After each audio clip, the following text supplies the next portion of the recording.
Malam minggu ditelepon lah sama cowoknya, "Dek, acara apa malam minggu?" "Nggak ada, Kak. Ayo kita pergi lihat-lihat bulan." "Di mana?" "Pinggir pantai." "Jauh sekali kau pergi lihat bulan. Di rumahmu juga bisa kau lihat bulan, tinggal buka pintu lihat kau nampak itu." Akhirnya apa? Pergi lihat-lihat bulan, pulang tidak datang bulan.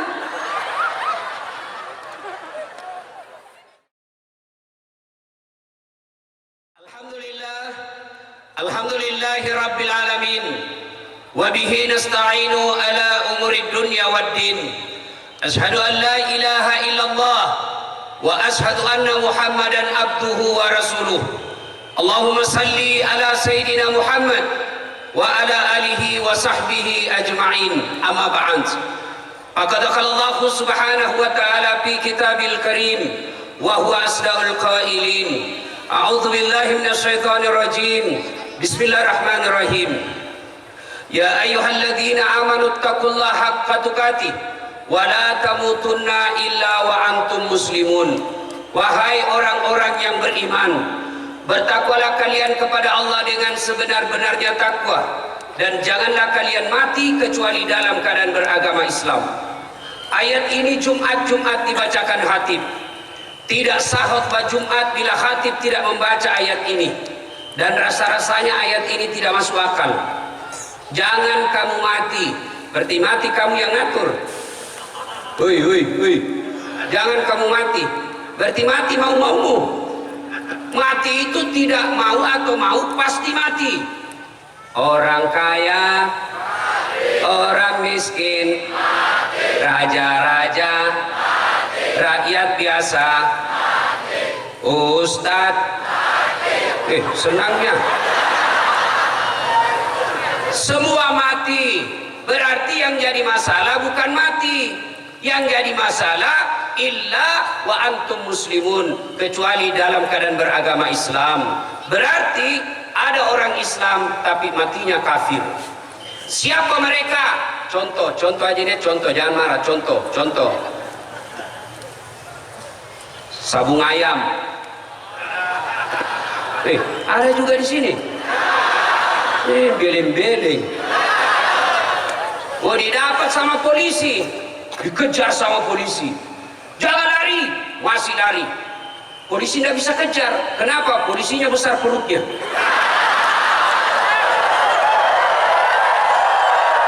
Ada juga polisi besar perutnya, ada juga kurang latihan ini.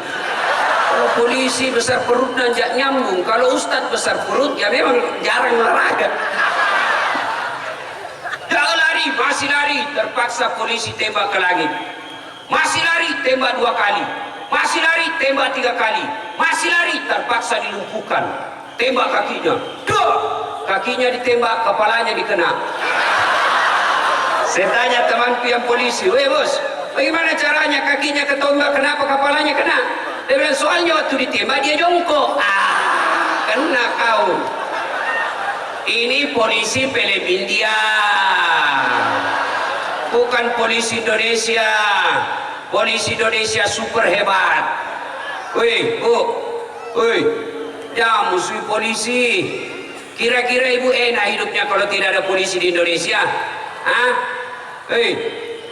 Rumah dirampok, anak gadis diperkosa, suami dibunuh, harta dijarah semuanya, habis semua isi toko. Ibu tahu pelakunya, ibu hafal mukanya, datang ke kantor polisi. "Tolong Pak Polisi, kejar orangnya, nih pelakunya, nih fotonya, ini videonya, tangkap orangnya." Apa kata polisi? "Mohon maaf, baru saja polisi bubar." Apa? Makanya jangan musuh polisi. Anak muda, kalau hitormu siapa kau cari? Kecil. Siapa kau cari? Polisi. Saya pergi macet mobil, gak bisa maju, gak bisa mundur, baca Yasin 2 kali, sudah hatam, enggak goyang-goyang. Begitu datang polisi lalu lintas, selesai. Ini acara kita lancar malam ini. Ayo, siapa punya tugas? Polisi, makanya jangan mesti polisi. Pun kalau ada polisi minta-minta uang di jalan,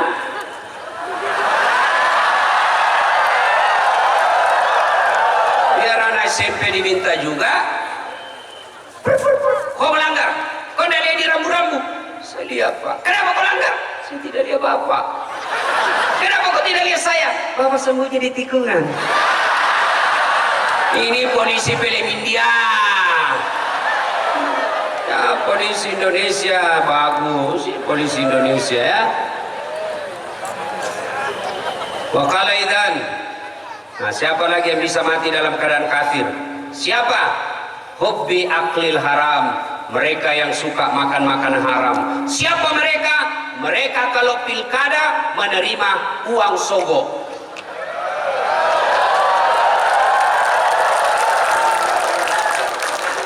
Nah, mereka terima uang sogok. Wane piro. Nah, termasuk anggota DPR yang terpilih karena nyogok. Selama dia makan uangnya, selama itu dia makan uang haram. Ada anggota DPR begitu di sini? Ada? Ada? Kau salah, kenapa kau pilih dong? Kau larang menyogok, tapi kau terima. Ya, termasuk PNS yang kerja gara-gara nyogok. Selama dia terima uangnya, selama itu dia makan uang haram. Kenapa? Karena dia bekerja diawali dengan sogok, termasuk uang pensiunnya.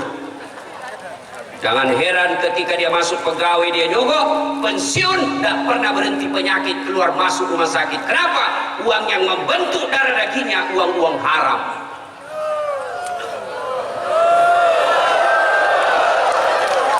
Jangan nyogok untuk jadi pegawai. Apa itu hebatnya pegawai negeri? Nah, ini gaspol atau rem-rem? Nah, gaspol. Gaspol. Tapi ibu-ibu hati-hati duduk. Jangan duduk terbuka begini. Ya, rapat-rapat sedikit.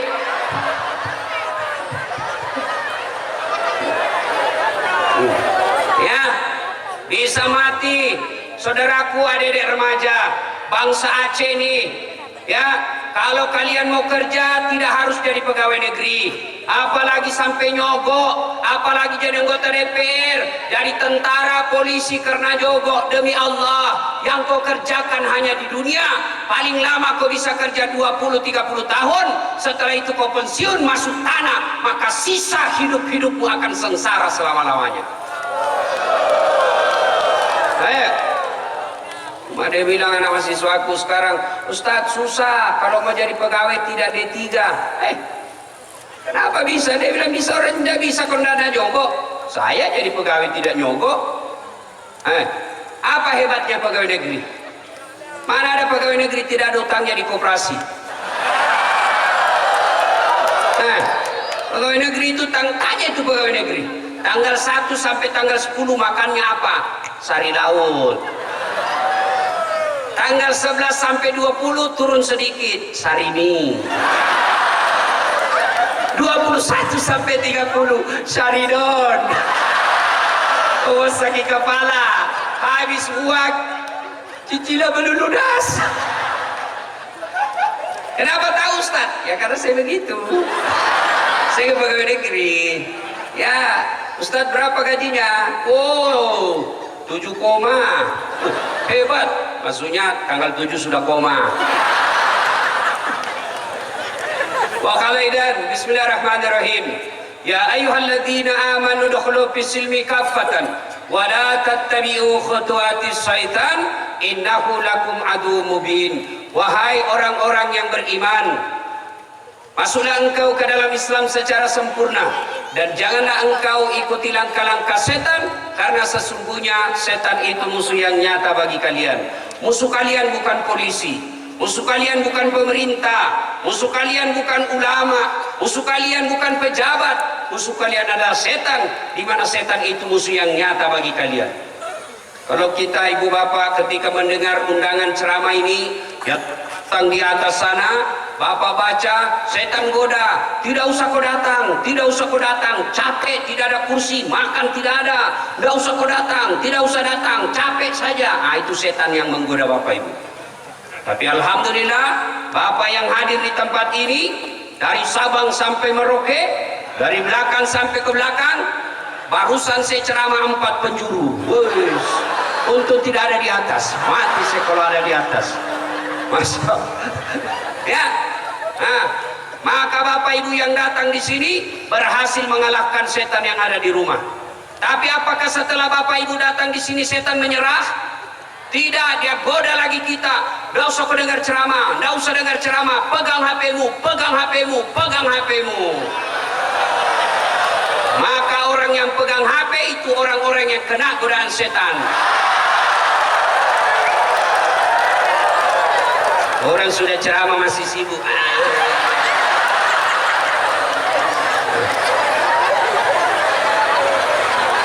Ibu-ibu yang pegang HP selama saya ceramah, saya doakan suaminya kawin lagi. Amin. Kok senangnya di bapak-bapak. Bukan istri tidak berani, friend. Ibu, siapa dulu, ibu, siapa dulu. Sebentar lagi selfie, sebentar. Ini saya ini kan rata-rata ibu-ibu, tapi ibu-ibu yang sudah sakaratil maut.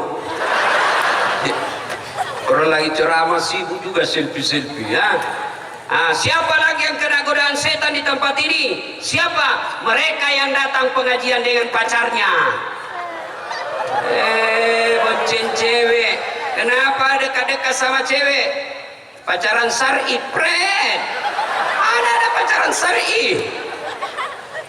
Hati-hati ibu-ibu, cewek-cewek yang dekat dengan cowok, bisa jadi itu cowok adalah godaan setan.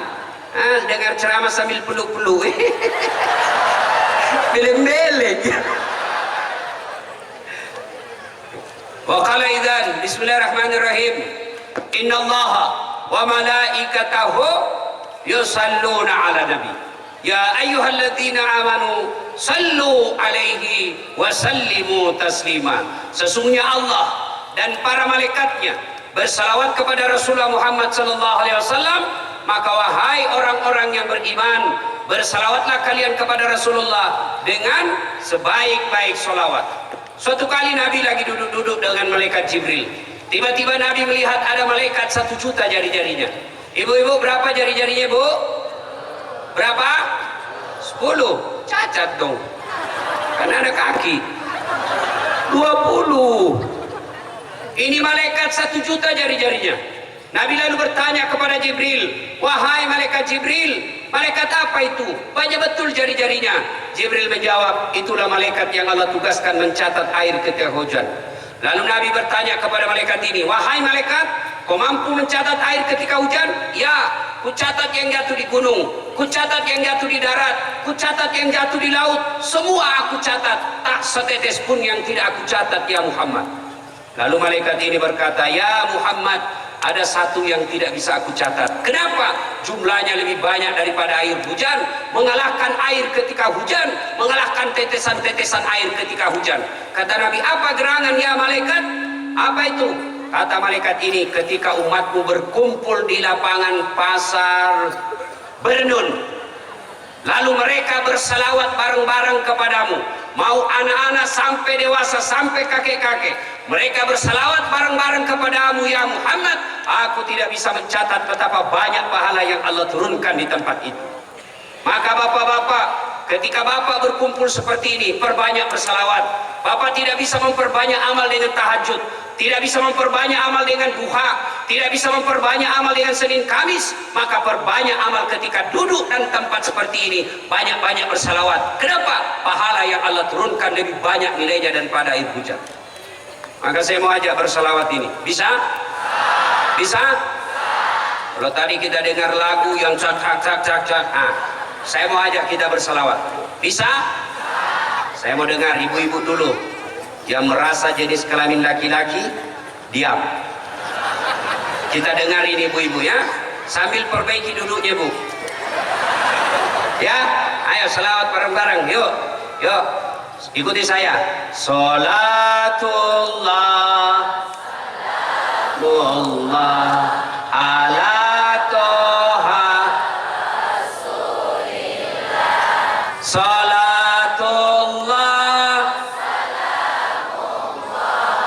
ala yasin. Alhamdulillah. Terima kasih Bu.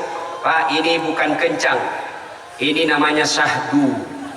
Suara gini yang kasih nafsu kita laki-laki. Makanya ibu-ibu terutama yang janda, kalau ditelepon sama suaminya orang jangan mendayu-dayu. Assalamualaikum Ibu. Waalaikumsalam. Bagaimana suaminya rada tergoda? Lagi di mana Ibu? Di rumah aja Pak. Lagi ngapain? Baring dong. Bagaimana suaminya rada tergoda? Yang kencang dong, tegas. Assalamualaikum Bu. Waalaikumsalam. Lagi di mana? Di rumah. Lagi ngapain? Apa kau tanya-tanya? Berhentilah dia telepon kau. Waalaikumsalam. Ada janda di sini? Ada? Ada duda? Ada? Selesaikan urusanmu besok. Sebelum hari kiamat jemput.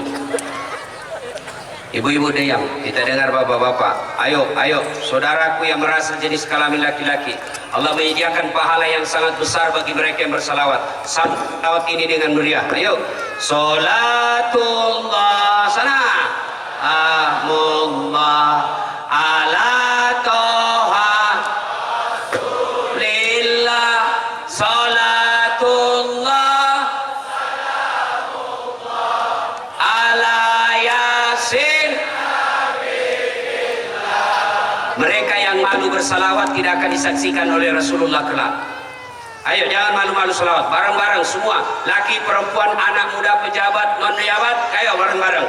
Yuk, salatullah salamullah ala toha rasulillah, salatullah salamullah ala yasin.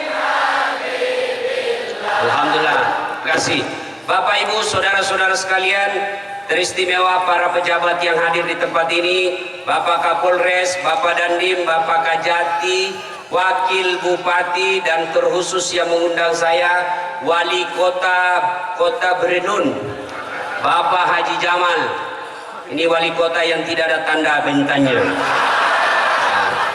Tapi semoga Bapak dicintai oleh Allah dan Rasulnya, karena selalu berusaha mendatangkan dakwah-dakwah di tempat ini.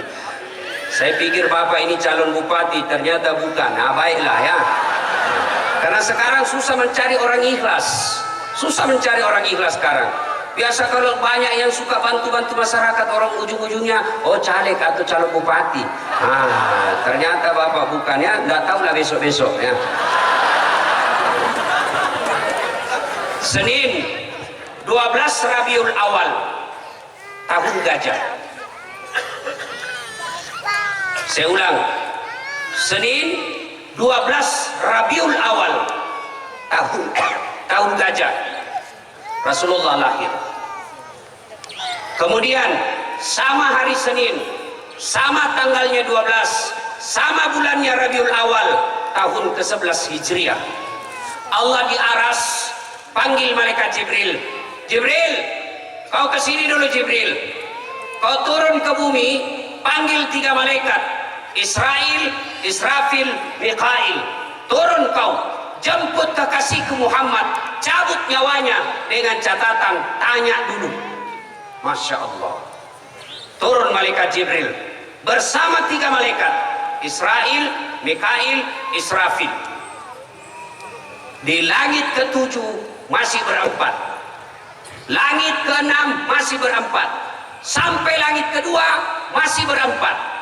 Di langit pertama malaikat Jibril berkata, malaikat pencabut nyawa, saya kan tidak bertugas, saya ini khusus membawa wahyu, saya tidak bertugas malam ini, kau aja yang turun. Kenapa? Sudahlah, kau aja yang kerja, saya tidak bekerja malam hari ini. Kata malaikat pencabut nyawa, tapi kan kau yang selama ini ketemu.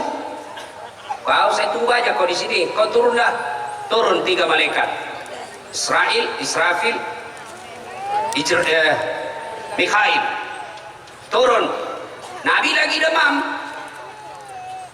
Makanya saya agak cemas ini karena saya juga demam sekarang. Tunggu ketuk. Assalamualaikum warahmatullahi wabarakatuh ya Rasulullah. Fatimah buka pintu. Tidak ada orang, Abah. Kata Rasulullah, sudah ada di sampingku. Lalu malaikat pencabut nyawa ini berkata, ya Muhammad, maafkan saya. Hari ini saya diperintah Allah untuk mencabut nyawamu dengan catatan kalau kau mau. Kalau kau mau saya cabut nyawamu hari ini. Kalau tidak mau ditunda sampai kau mau. Masya Allah. Kira-kira kalau Bapak Ibu ditanya apa jawabannya? Kalau saya dasar, kau demam hari ini. Saya diperintah Allah cabut nyawamu hari ini. Menurutmu bagaimana? Tunggu dulu, belum sempat 2-3 istri.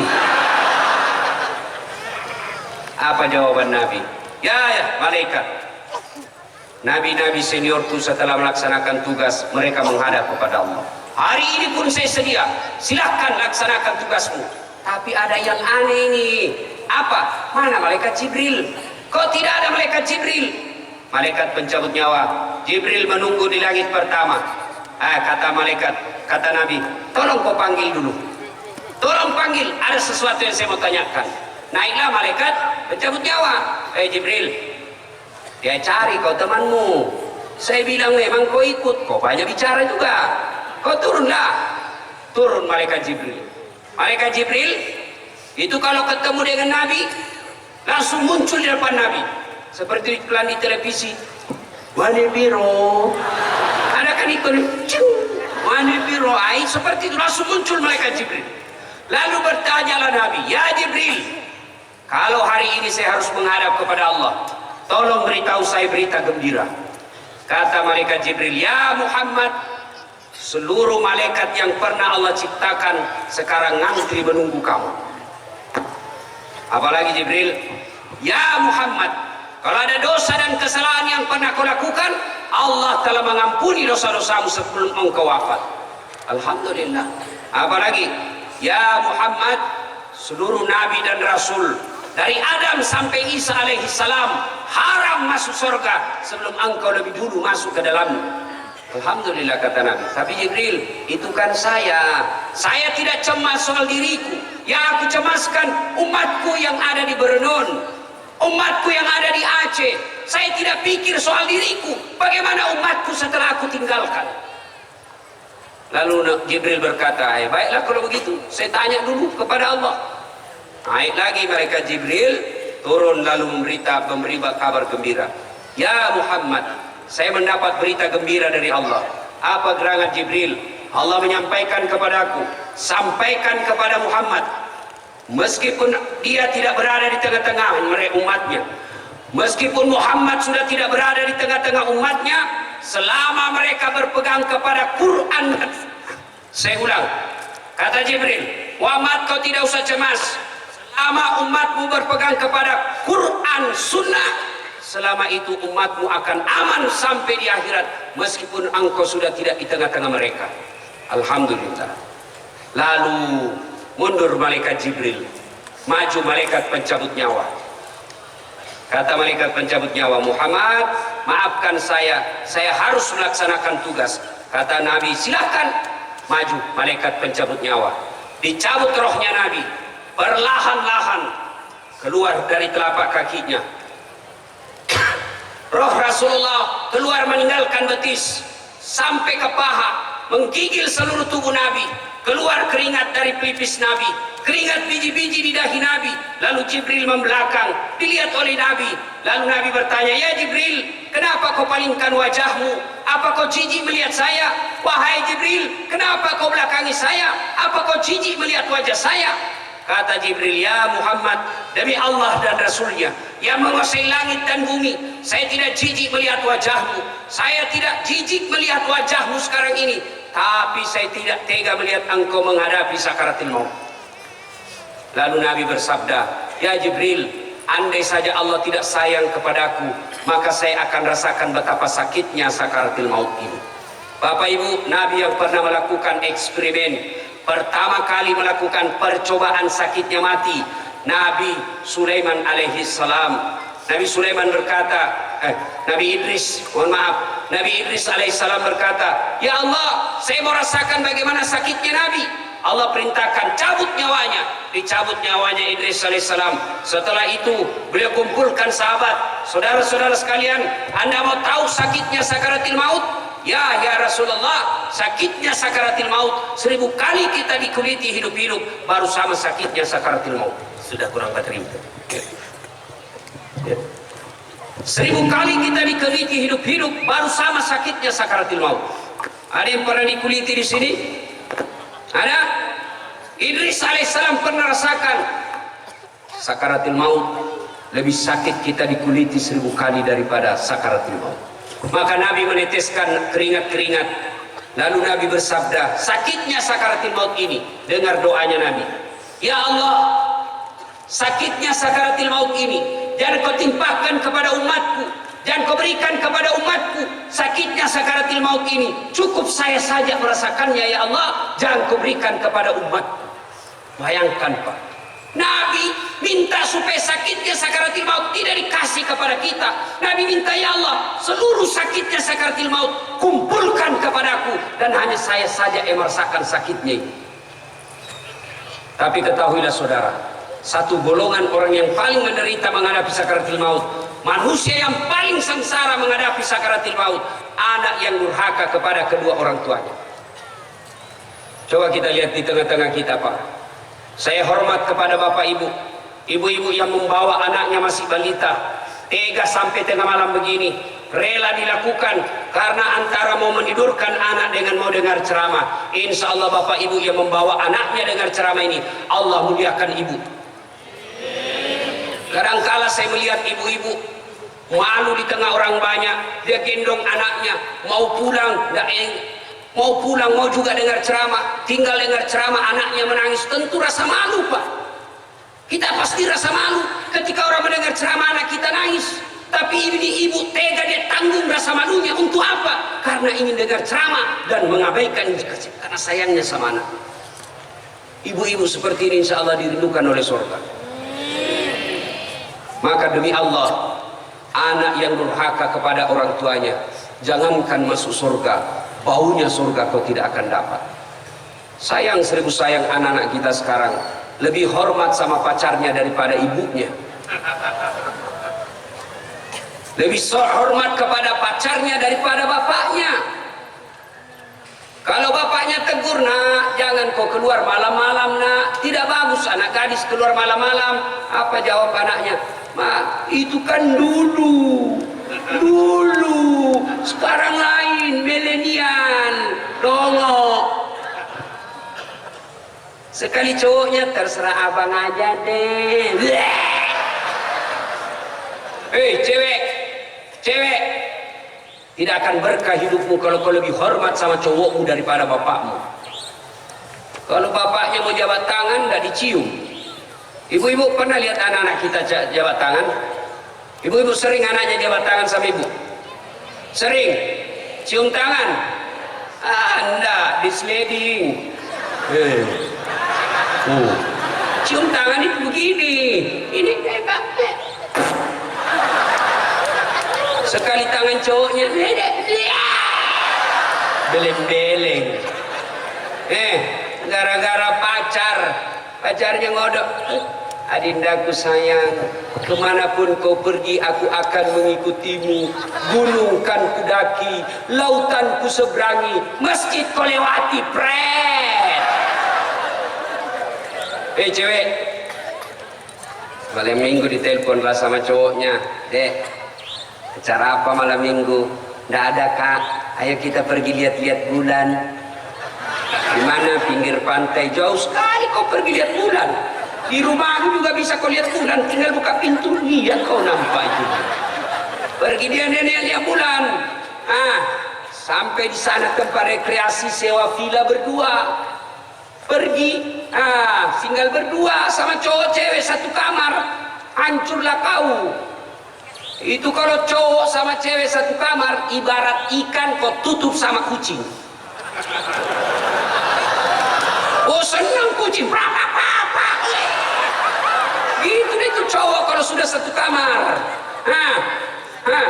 Pertama dia bilang, coba lihat tanganmu deh, ih halus betul ya. Kata cewek, iya dong, saya kan anak mami.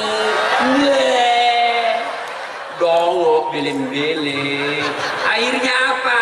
Ini lagi naik sini. Jemari Tejo mulai piknik dari wajah sampai lutut surti. Akhirnya apa? Pergi, lihat-lihat bulan, pulang, tidak datang bulan.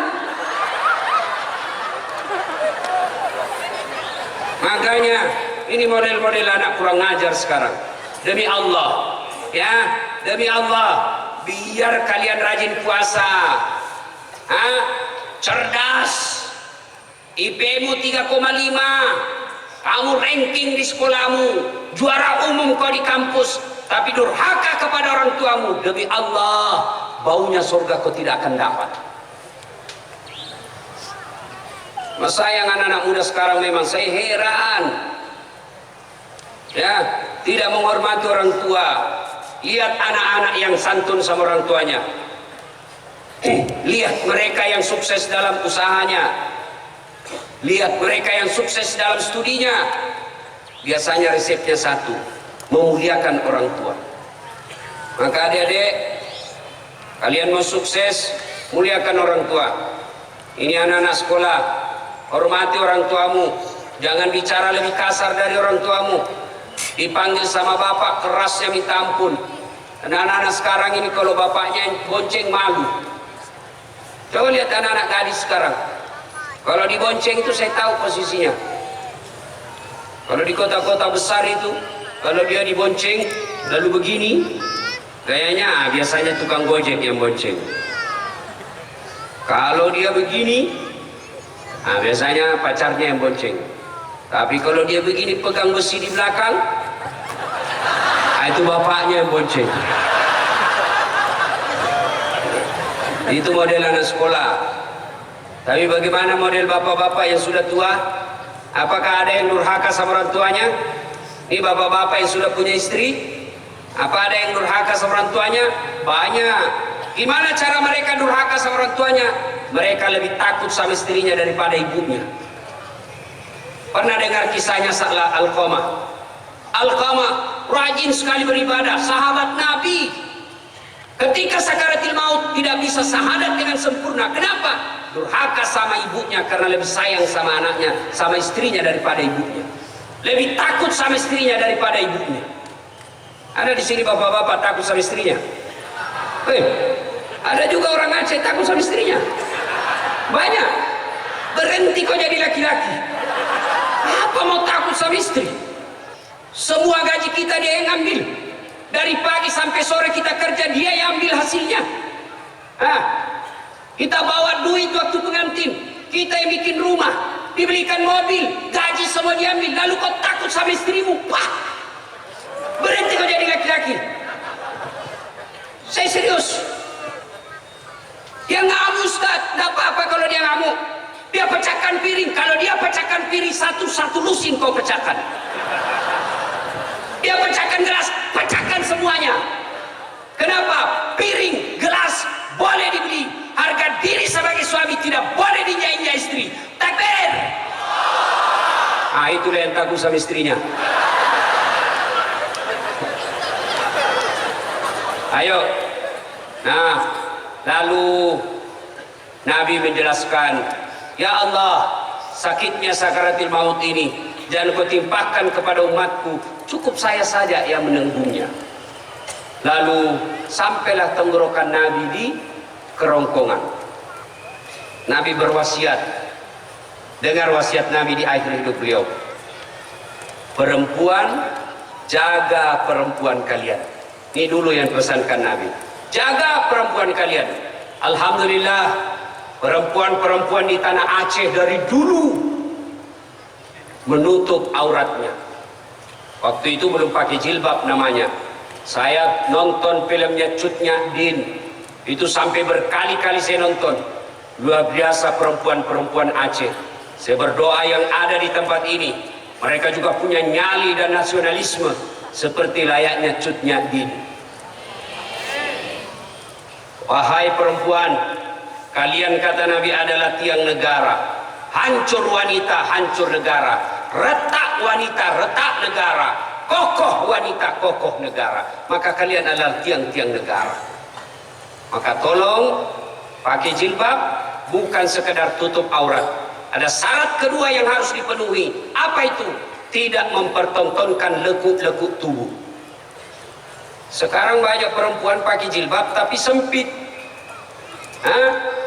Roknya sempit, bajunya sempit, berat badan berat. Airnya apa? Seperti buras. Tidak tahu apa bahasanya di Aceh kalau buras. Ada itu yang dibungkus-bungkus nasi. Lontong. Coba lihat lontong sudah dibuka kulitnya masih kentara ikat-ikatnya itu. Begitulah ibu-ibu yang pakai jilbab tapi sempit. Ya. Jangan. Syarat perempuan pakai kudung itu pakaian: satu, tutup aurat; dua, tidak mempertontonkan lekuk-lekuk tubuh. Maka biar kalian pakai jilbab tapi sempit, transparan, tidak memenuhi syarat. Alhamdulillah saya tidak pernah melihat perempuan Aceh tidak pakai jilbab. Alhamdulillah. Mudah-mudahan setelah keluar, kalau kalian anak-anak gadis, ya, tinggal di Aceh, keluar ke Jawa, keluar ke luar negeri, ke Malaysia, sekolah, tetap pakai dan tutup aurat. Banyak yang saya lihat keluar dari kampungnya, hilang jilbabnya. Mati kami laki-laki. Tolong kerjasama.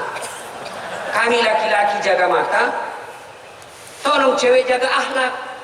Biar setengah mati kami jaga mata, kalian gentayangan, hancur amal kami. Tidak mungkinlah saya jalan begini terus. Tabrak kita tiang listrik. Saya kalau pergi ngajar, hancur amal saya. Sebelum saya keluar, saya baca duha dulu, saya sholat duha dulu, saya zikir, ngaji beberapa ayat. Baru 2-3 kilometer keluar dari rumah, hancur amal saya. Sebelah kanan dada, sebelah kiri paha, di depan kita, waduh, lebih cantik lagi. Dilihat haram, tidak dilihat barang bagus. Salatullah salamullah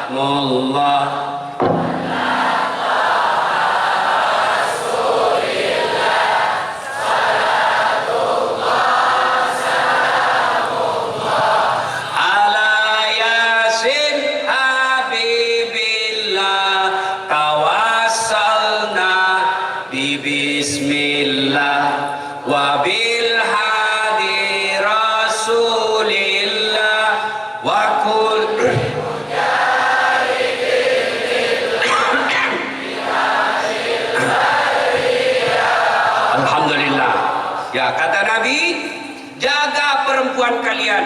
Bapak-bapak jaga anak gadis kalian. Alhamdulillah mereka pakai jilbab. Tapi yang banyak merusak anak kita sekarang pacaran. Dan yang lebih merusak gaya pacarannya dari handphone. Bapak belikan HP anak smartphone, itu lebih gampang mereka berzina. Zinanya dengan cara apa? Video call. Ibu-ibu tahu video call? Oi, Bu, atau ibu juga suka video call sama selingkuhannya? Video call ini yang rusak anak-anak kita. Mereka masuk di kamar, kata cowoknya, didengar, gampang pakai headsetmu supaya tidak didengar bapakmu. Pakai ya, kasih dia lidah kasih terus.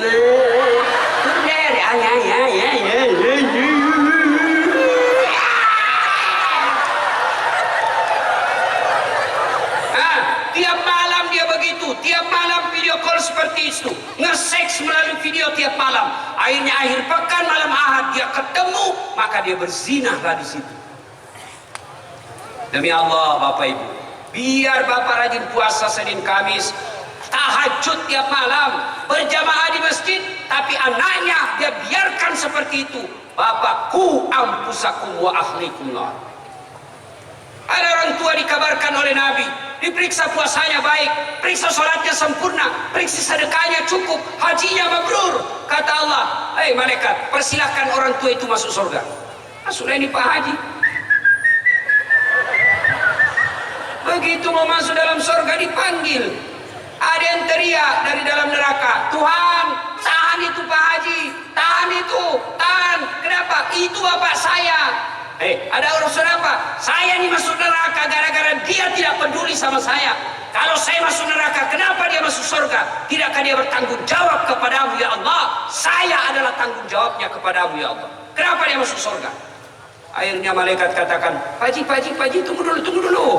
Mau kemana buru-buru? Tunggu dulu, belum selesai. Siapa itu yang berteriak? Oh, anak bungsuku ya Allah, kau masuk dalam neraka bersama anak. Maka ibu bapak yang punya anak gadis, yang perempuan, jaga mereka, jaga anak-anak gadis kita. Kalau dia mulai pacaran, lebih nikahkan. Kalau orang Bugis, saya tidak tahu di sini apa ada tradisi. Kalau di Bugis namanya kawis soro, artinya apa? Dinikahkan dulu. Sudah nikah yang penting halal, hidup di rumah masing-masing. Kan biasa kita tidak mau nikahkan anak kita karena merasa belum ada kerja. 19 tahun suami lakinya tidak ada kerja, ya sudah halalkan aja dulu. Nikahkan supaya kalau mereka jalan-jalan halal. Karena mereka belum punya kerja, ya sudah kau makan di rumahmu, saya makan di rumahku. Halal. Kau pergilah kuliah, kau bolehlah kau cium-cium itu. Sudah karena istrimu bos, halal. Ini sekarang pacaran 3 tahun. Dengar ini cewek, berhenti kau pacaran. Motor aja 1 tahun sudah lunas dicicil. Kau dipacari 4 tahun tidak nikah-nikahi. Berhenti kau. Demi Allah, kalian cewek yang paling rugi. Jangan percaya mulut laki-laki yang lagi jatuh cinta. Semua bagus-bagus, tapi demi Allah niatnya busuk. Kalau dia sayang sama kalian, suruh lamar baik-baik. Bang, kalau kalian abang sudah sayang sama saya, lamar saya terima kau 24 jam halal. Jangan pacaran lalu cowoknya bilang, betulkah kau sayang sama saya dek? Betul. Mana buktinya? Bukti buka kancing. Kau juga cowok, jangan kasih bodoh-bodoh anaknya orang. Beli rokok aja kau belum bisa. Masih laki-laki apa itu? Sumitro, suka minta rokok. Ayo, ibu bapak, saudara-saudara sekalian, jaga anak-anak gadis kita. Pak Haji kontrol anak-anak gadis. Ya. Yang kedua kata Nabi, jaga sholat kalian. Jaga sholatmu. Nih, perempuan paling banyak tidak sholat.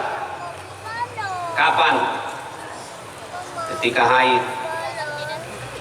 3 hari belum sholat, 5 hari belum sholat. Kata suaminya, Bu, kok belum sholat? Haid, biasakan cuma 5 hari. Ini belum bersih, masih ada sedikit-sedikit. Dan suaminya, kau bohong ya? Apa bohong? Saya kasih lihat kau ya. Apa mau dikasih lihat? Belendeh.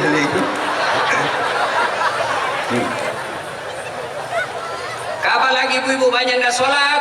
Kalau ada pengantin, jilbab sakaratil maut, kuning, coklat, abu-abu, mukanya kayak dikira tembok. Ada sidonya ini bulu. Sekarang banyak perempuan palsu, hati-hati. Bulu mata panjang palsu, bibir merah palsu, pipi biru palsu, pantat gabus.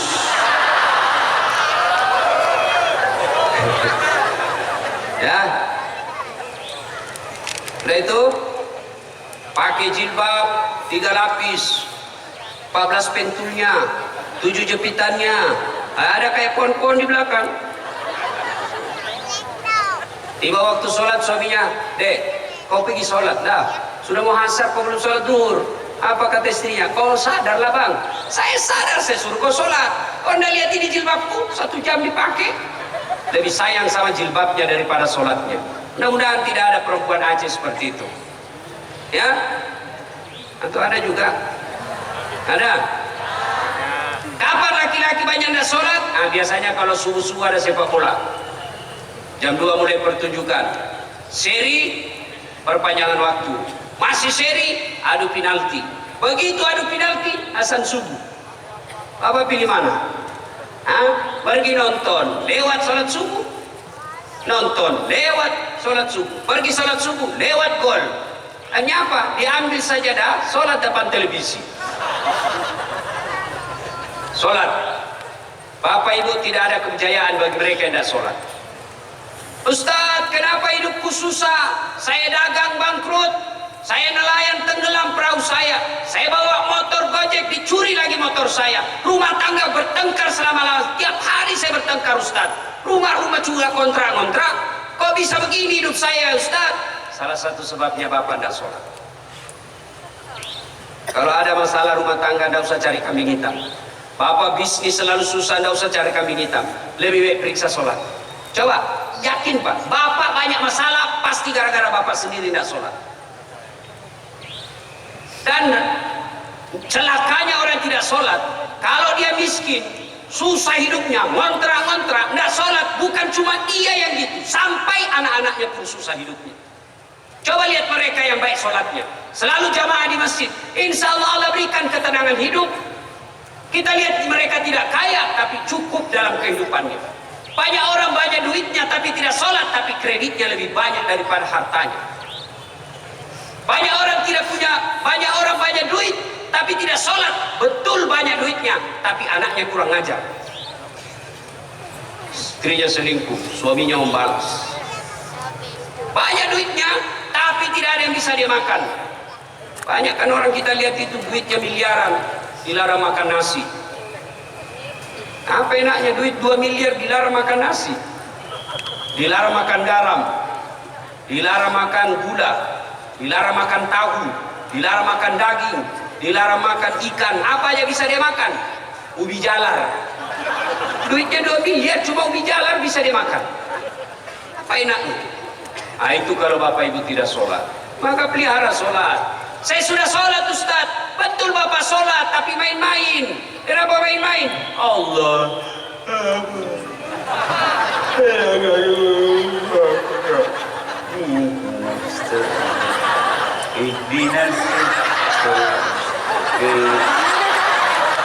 Siapa ngajar sholat seperti itu? Allahu Akbar, kayak ditiup angin. Ada yang lebih parah. Allahu Akbar. Bapak Ibu ketawa karena membayangkan diri sendiri kan? Ibu-ibu sholat cari duit, bukannya ingat Allah, ingat duit. Allahu Akbar. Alhamdulillah. Tadi duit saya 100.000, beli pulsa 50.000, beli bensin 20.000, mana ini 30.000? Allahu Akbar. Soalnya di mana saya simpan ya? Oh, sampai rakaat kedua belum dia dapat, rakaat ketiga masih dia cari, rakaat keempat Assalamualaikum, oh di bawah sadil saya simpan. Ya, nah ibu bapak saudara-saudara sekalian, perbaiki sholat. Demi Allah tidak ada kebahagiaan dan kemuliaan bagi mereka yang tidak sholat. Di akhirat kelak, ketika seluruh pengantar sudah kembali, pengantar dari dari kubur kita sudah kembali, maka datanglah malaikat menyodorkan 5 pertanyaan. Kalau bapak ibu baik sholat tidak usah cemas. Begitu masuk kubur, malaikat menanya, "Marabuka, siapa Tuhanmu?" Bapak ibu tidak usah cemas. Siapa Tuhanmu? Bapak ibu bukan bapak yang jawab. Begitu malaikat bertanya, "Siapa Tuhanmu?" Marabuka. Sholat kita berkata, "Dah saat kau mundur. Waktu kau hidup kau rajin pelihara sholatmu, sekarang saya yang jaga kamu." Sholat kita akan menjawab, "Allahu Akbar." Diulang sama malaikat, "Marabuka, siapa Tuhanmu?" Sholat menjawab, "Allahu Akbar." Uy, mungkar. Ih, hebat betul ini orang. Ditanya lagi, "Man nabiyuka, siapa nabimu?" Sholat kita menjawab lagi, "Ashhadu alla ilaha illallah wa ashhadu anna Muhammadar Rasulullah." Malaikat mungkar geling kepala. Ih, hebat ini, bangsa Aceh. Akhirnya mungkar kata, "Kir, kir, kir, kau maju nakir." Nakir, kau yang tanya. Dia bilang, "Mungkar, sedangkan kau mundur, apalagi saya cuma pendamping."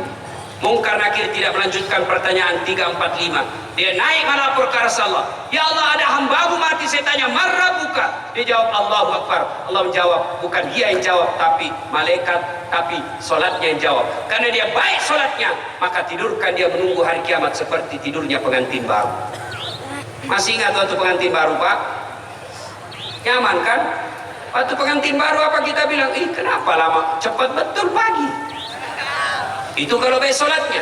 Tapi kalau tidak beres solatnya, hari Jumat saja solatnya, bukan hanya hari Jumat, itu pun Jumatnya paling terlambat datang, paling cepat pulang. Hatib khotbah dia tidur, pulang ambil sendalnya orang. Datanglah malaikat tanya, marah buka, siapa Tuhanmu? Langsung kaget, tunggu dulu, orang baru datang. Malaikat pun dia debat. Tanya lagi saya, marah buka, siapa Tuhanmu? Kaget langsung dia, ketuhanan yang Maha Esa. Langsung kasih berdebat. Ini bangsa Indonesia yang beres Pancasilanya tapi tidak beres sholatnya. Karena dia tidak beres sholatnya, tidurkan dia seperti tersiksanya tidur orang sakit gigi. Demi Allah, maulid ini tidak ada gunanya kalau bapak pulang tidak sholat. Demi Allah, apa susahnya sholat? Tolong anak muda, apa alasanmu kau tidak sholat? Kau bilanglah. Apa? Ustaz, saya tidak tahu bacaan sholat. Sejak kecil sampai sekarang saya tidak pernah menghafal bacaan sholat. Wala tayyasu min rauhillah. Jangan kau putus asa, kata Allah. Kalau kau tidak tahu hafalah-hafalah sholat, datang berjamaah di masjid. Asas salat jamaah. Kalau imam sudah baca, makmum sudah diwakili. Bapak diam saja, seluruh bacaan imam yang wakili. Selesai. Bapak amin saja baca. Amin. Diam lagi. Rakaat kedua, amin. Ya sudah, sah. Yang ketawa, saya sini. Apa lagi? Ayo. Ustaz, saya sakit Ustaz. Bapak salah, silakan sakit. Saya tidak bisa berdiri, duduk. Coba lihat, sholat duduk. Anggaplah saya lagi duduk. Allahu Akbar. Ruku, Allahu Akbar. Kepala digoyangkan. Sami Allah. Itu kalau ruku. Kalau sujud, bukan cuma kepala goyang, badan ikut ditundukkan. Allahu Akbar. Allahu Akbar. Selesai. Saya tidak bisa duduk Ustaz, baring. Silakan, anggaplah saya lagi baring. Allahu Akbar. Kepala sudah tidak bergerak, tinggal tangan. Sholat baring namanya. Saya pun tidak bisa seperti itu Ustaz. Sholat pakai isyarat. Mana namanya sholat dipakai isyarat? Tinggal lagi matanya ini gerak-gerakkan. Allahu Akbar. Allahu Akbar. Allah itu sholat pakai isyarat. Tidak bisa juga Ustaz, sholat dalam hati. Pada disebut sholat dalam hati, mulai takbir sampai salam, seluruh bacaan sholat dibaca dalam hati. Lagi ruku, bayangkan lagi ruku, pejamkan mata, bayangkan ruku, baca doa ruku. Bayangkan lagi sujud, baca doa sujud. Bayangkan lagi tahiyat, baca tahiyat. Sholat dalam hati. Tidak bisa sholat dalam hati Ustaz. Gampang, ambil kain putih, bungkus, bawa dikubur. Apa lagi? Apa lagi alasan? Tidak ada. Saya sariawan Ustaz. Ya sudahlah, kau salat sariawan.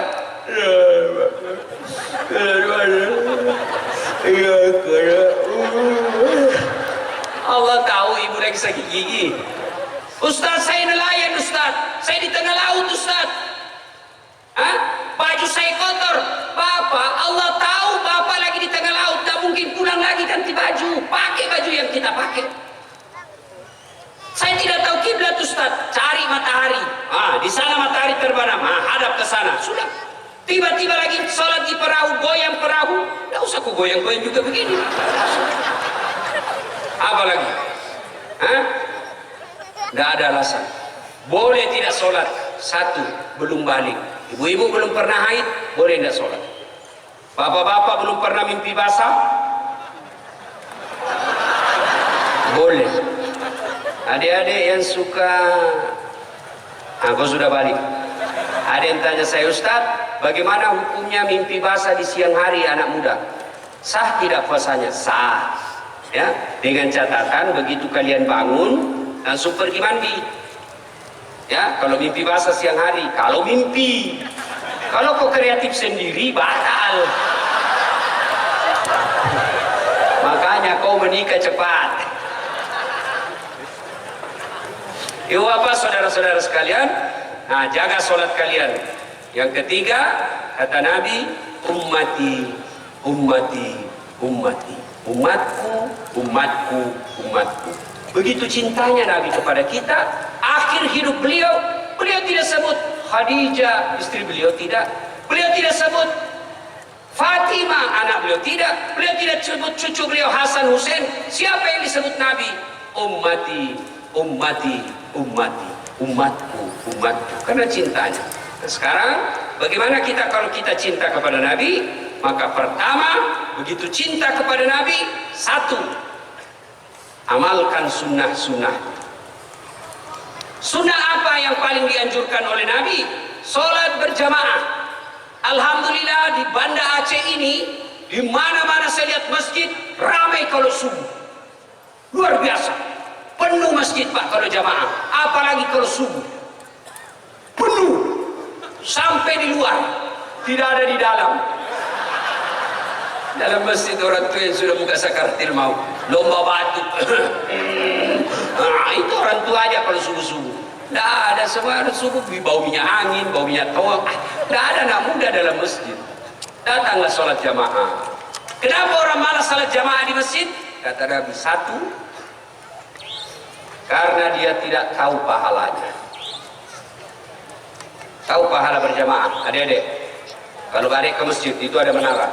Ke masjid, wudhu dulu, lalu ke masjid, kata Nabi, melangkah kaki kananmu, satu pahala. Melangkah kaki kiri, gugur dosa kecil. Jadi kalau rumah 300 meter ke masjid, PP 600 meter. Berapa langkah kaki, berapa pahala, berapa dosa yang didapat. Apalagi kalau bapak jalan begini.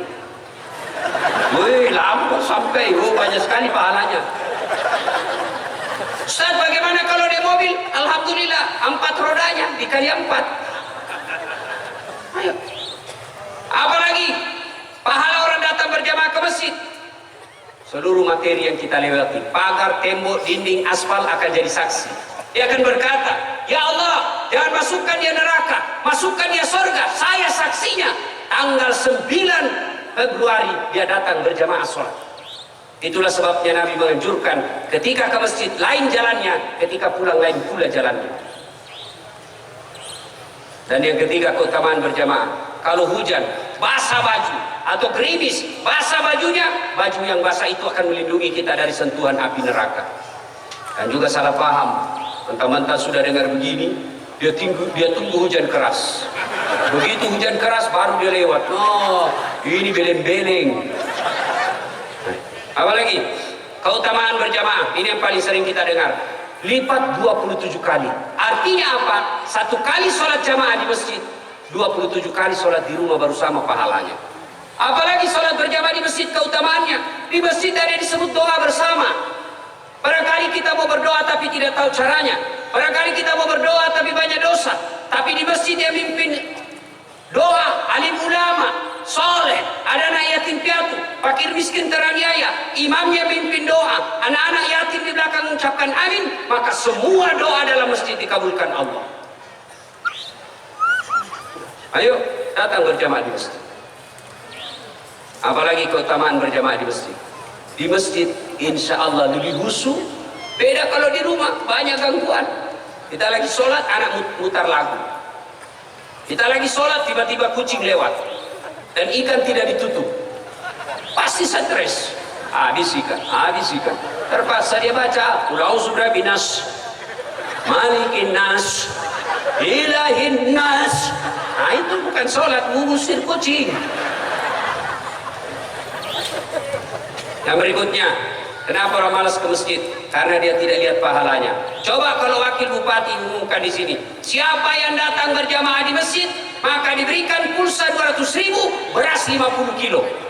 Saya yakin sholat subuh jam 4, setengah 3 sudah penuh masjid. Kenapa? Dia lihat pahalanya. Maka saudara-saudaraku, datang berjamaah di masjid. Banyak kemuliaan yang kita dapat.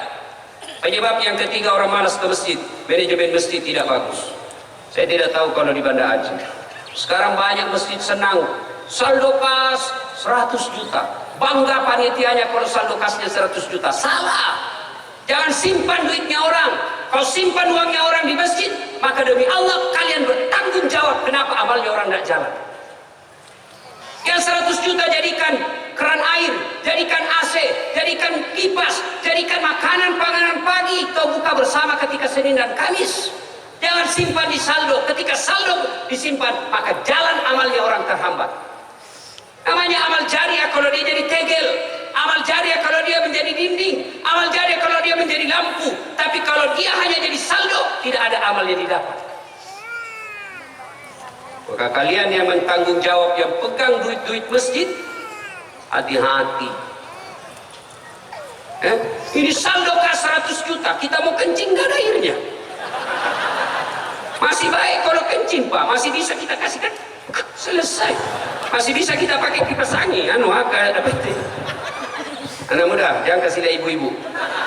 Ini, kalau kalian pergi jalan, tidak ada air, ambil daun 3 lembar.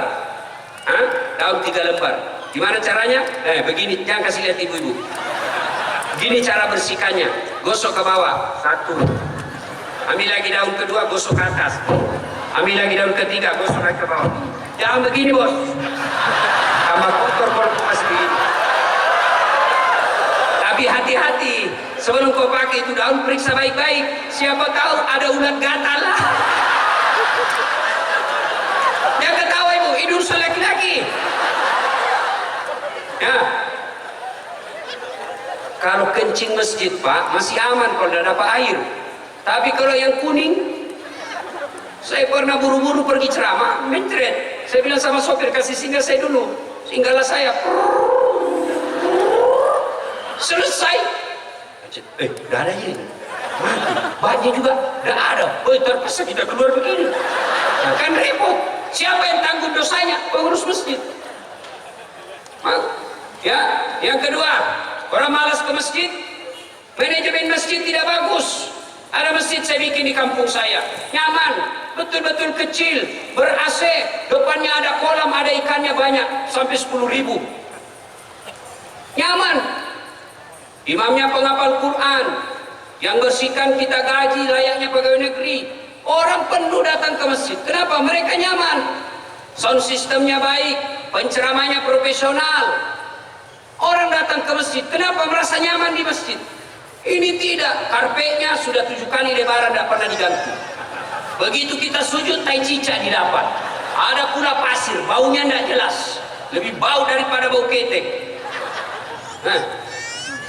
Sound sistemnya story. Begitu angkat takbir, Allah, kita mau perbaiki. Sudah takbir terpaksa ditahanlah sampai selesai sholat. Penceramahnya mulai salam pertama sampai terakhir neraka jadi cerita. Kalian dibakar, dibanting, ditusuk pantatmu, keluar di lidahmu, digunting, tusuk 2 matamu. Apa dia bilang anak muda? Tidak usah ke masjid, kita takut itu masjid. Dapat lagi imam yang membalik-balik sunnah Nabi. Nabi katakan kalau kau jadi imam ringkaskan bacaan sholatmu. Ini jadi imam mulai takbir sudah mulai lama.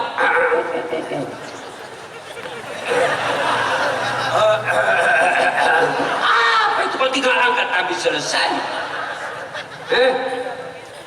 Kata Nabi kalau kau jadi imam ringkaskan bacaan sholatmu. Kenapa? Karena di belakang macam-macam. Ada anak muda yang tidak bisa tahan lama-lama. Ada ibu-ibu barangkali yang mau sekali kentut. Ada bapak-bapak yang rematik. Bayangkan kalau bapak-bapak rematik di depan dia baca yang panjang-panjang, kau siksa orang tua.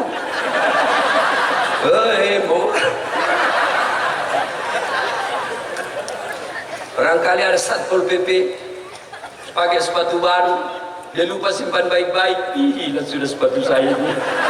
Lama betul ini Pak Imam. Hilang sudah sepatu saya. Yang kedua kata Nabi, kalau kau jadi imam, baca yang umumnya orang hafal. Tujuannya apa? Supaya orang bisa khusyuk. Coba kalau imam membaca Qul huwallah, anak-anak pun ikut. Kenapa? Dia hafal. Biasa lari-lari itu. Tapi begitu imam membaca surah Al-Baqarah ayat 10 sampai 111, dia khusyuk dengan bacaannya, kita khusyuk dengan hayalan. Kita mau ikut, tidak dihafal. Kita mau ruku, belum selesai, terpaksa dibacalah pengumuman masjid di dinding. Keadaan keuangan masjid belum juga, pengeluaran, pemasukan, bayar listrik, Sudah dibaca satu tripleks, belum selesai imam, dibaca lagi kalender. Persatuan Guru Republik Indonesia, cabang Kota Bin. Belum selesai juga imam, dibaca lagi Tengku Rapli, calon DPR RI nomor 3. Semua dibaca. Siapa yang salah? Siapa salah? Imam. Maka imam itu harus hati-hati. Milihnya tidak boleh sembarang. 2020 di Provinsi Banda Aceh ini, saya dengar ada beberapa kabupaten yang akan pilkada. Hati-hati milih imam. Jangan milih imam karena kalian disogok. Jangan milih imam karena kalian satu partai. Jangan milih imam karena keluargamu. Jangan milih imam karena sekampungmu. Tapi pilih imam yang betul-betul mencintai rakyatnya dan hanya takut kepada Allah. Banda Aceh, rakyatnya yang menentukan bisa maju atau tidak. Kalau selalu masih senang disogok pilih pemimpin, maka terpilih pemimpin yang bukan untuk mensejahterakan rakyat, tapi pada akhirnya pemimpin itu masuk KPK, penjara karena korupsi. Tapi hati-hati milih. Ya lihat, kalau imam salah jamaah. Saya punya pengalaman. Waktu saya kecil di kampung, SMP, sujudlah kita. Nah, lama betul ini imam sujud. Sudah hampir 2 menit belum selesai. Ada kawan saya tidak tahan, diangkat kepalanya. Langsung teriak, "Wih, hilang imam." Ternyata imam keluar dari pintu depan. Pantas lama tidak muncul-muncul. Selesai bubar sholat. Begitu selesai sholat ditanya, "Pak Imam, kenapa kau tinggalkan saf?" Dia bilang, "Saya kentut, nak." Lain kali kalau kentut, kasih bangun dulu kita supaya dilihat kau keluar. Apa katanya? "Saya sengaja, malu saya kau lihat." Siapa yang salah? Siapa yang salah? Imam. Maka hati-hati milih imam. Begitu juga makmum. Makmum jadi masyarakat jangan gampang terhasut. Pelihara kerukunan. Jadi makmum, coba lihat. Kalau kita berjamaah, mau sukunya apa, bahasanya apa, satu bahasa ketika kita sholat. Mau datang dari mana, satu arahnya. Arah kemana? Kiblat.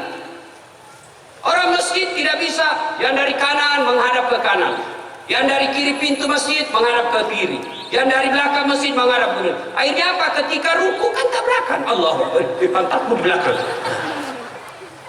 Tapi kalau dalam masjid semua arah sama. Dari pintu kanan arah kiblat, dari pintu kiri arah kiblat, dari pintu belakang arah kiblat. Begitu juga bahasa kita ketika sholat. Menjadi jamaah tidak boleh sembarang baca, harus sama ikut pemerintah, taat kepada pemerintah kita. Coba lihat imam. Bayangkan bagaimana kacaunya salat jamaah kalau masing-masing jamaah di belakang umat pakai bahasa masing-masing. Yang jadi imam orang Arab. Allahu Akbar. Makmum datang orang Bugis. Ungallahu ta'ala maluku. Datang orang Padang jadi makmum. Allah nan gadang. Datang orang Kalimantan Banjarmasin. Allah gadal bujur. Terakhir anak Betawi dari Jakarta pakai bahasa gaul. Allah gede banget segitu loh. Kacau sholat. Begitu juga ketika sholat. Kita sholat tidak boleh mengganggu orang yang ada di samping kita. Banyak juga orang sholat jadi makmum, kayak dia saja penghuni surga sendiri di dalam. Kayak dia lah paling alim, mulai takbir dia ganggu kita, kayak dia mau gigit telinga kita. Allah, Bismillahirrahmanirrahim. Santai mas bro, santai. Ada lagi tuh kakinya kita kasih pindah, dia kasih pindah lagi jari-jarinya. Kasih pindah lagi, kasih pindah. Saya jengkel seinjak begini. Selesai sholat, kenapa diinjak kakiku? Ustaz, kau ganggu saya. Kenapa kau ini? Di kakiku kau saya kasih pindah, kau kasih pindah lah. Ini supaya saf rapat Ustaz. Kalau saf mau rapat, bukan kaki kau kasih rapat. Tapi apa? Bahu dan siku. Ini bisa, siku, mana orang sholat begini. Tapi kaki, bisa jadi sekakimu rapat, sapu juga renggang. Nah ini artinya, jadi makmum, jadi masyarakat, jangan terprovokasi. Apalagi sekarang musim hoax. Banyak orang menyebarkan fitnah. Hati-hati, dekat pilkada biasanya banyak orang menyebarkan berita-berita kebencian, hoax. Orang jadi bupati, orang jadi wali kota, kalian menyebar hoax, masuk penjara, dan tidak mungkin dia datang membesukmu ketika kau sudah dalam penjara.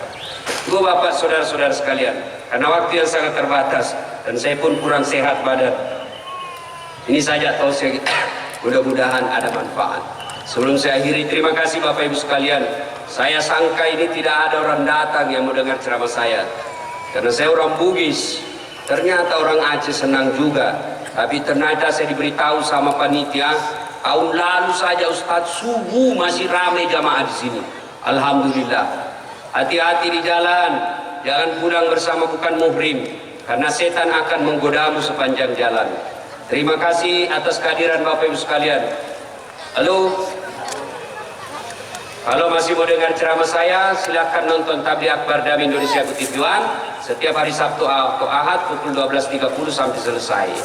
Atau ambil HP, buka aplikasi YouTube, tulis nama saya Dasat Latif, keluarlah ceramah saya yang ribuan itu. Sudah itu jangan lupa kasih tanda begini, like and share, subbreaker. Jangan dikasih begini ya. Kalau kasih begini dicari kau malaikat pencabut nyawa. Masa ceramah kau kasih begini? Memang ini lagu dangdut ya. Nah ibu bapak saudara-saudara sekalian, terima kasih. Mudah-mudahan ada manfaat. Lebih dan kurangnya mohon dimaafkan. Nun wal kalam ya misrun billahi fisabilil haq.